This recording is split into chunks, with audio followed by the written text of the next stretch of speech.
నమస్తే. ఈ వీడియోలో మీరు మీ జీమెయిల్ అకౌంట్ను క్రియేట్ చేయడం నేర్చుకుంటారు. ముందుగా మీరు మీ ఫోన్లో ఇన్స్టాల్ చేసి ఉన్న జీమెయిల్ యాప్లోకి వెళ్ళండి. Take me to Gmail select చేసుకోండి. తరువాత గూగుల్ని సెలెక్ట్ చేసుకోండి. కొత్త అకౌంట్ను క్రియేట్ చేయడానికి క్రియేట్ అకౌంట్ మీద ట్యాప్ చేయండి.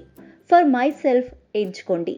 ఆపై మీ మొదటి పేరు మరియు మిడిల్ పేరు టైప్ చేయండి మరియు నెక్స్ట్ బటన్ మీద ట్యాప్ చేయండి. ఇప్పుడు మీ పుట్టిన తేదీని మరియు లింగాన్ని పూరించండి.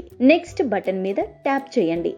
మీ ఈమెయిల్ ఐడి క్రియేట్ చేయడానికి మీ పేరును టైప్ చేయండి. దాని తర్వాత ఏదైనా నెంబర్ను పెట్టండి. తరువాత మీ పాస్వర్డ్ను టైప్ చేయండి. మీ పాస్వర్డ్ను బలోపేతం చేయడానికి నెంబర్ మరియు స్పెషల్ క్యారెక్టర్ను చేర్చండి. ఇప్పుడు నెక్స్ట్ బటన్ మీద ట్యాప్ చేయండి.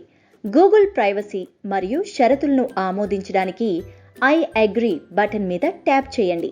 మీ ఇన్బాక్స్లో వచ్చిన మెసేజ్ చదవడానికి ట్యాప్ చేసి కింద వైపుకు స్క్రోల్ చేస్తూ మెసేజ్ చదవండి.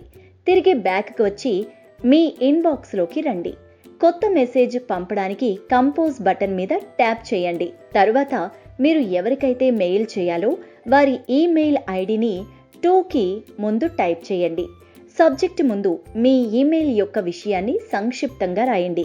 కంపోజ్ ఈమెయిల్ బాక్స్లో మీ మెసేజ్ టైప్ చేయండి. ఈమెయిల్లో ముందుగా డియర్ లేదా హలో సూరజ్ రాసి అభివాదం చేయాలి. మీ ముఖ్య సందేశాన్ని రాయండి మరియు చివరిలో రిగార్డ్స్ సిన్సియర్లీ రాసి వాటి కింద మీ పేరును రాయండి.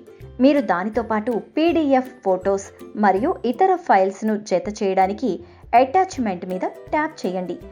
ఈమెయిల్ పంపడానికి సెండ్ బటన్ మీద క్లిక్ చేయండి.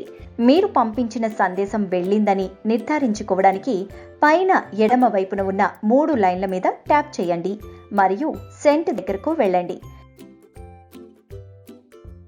మీరు జీమెయిల్ అకౌంట్ క్రియేట్ చేసుకోవడం మరియు ఈమెయిల్ చేయడం నేర్చుకున్నారని ఆశిస్తున్నాం. ధన్యవాదములు.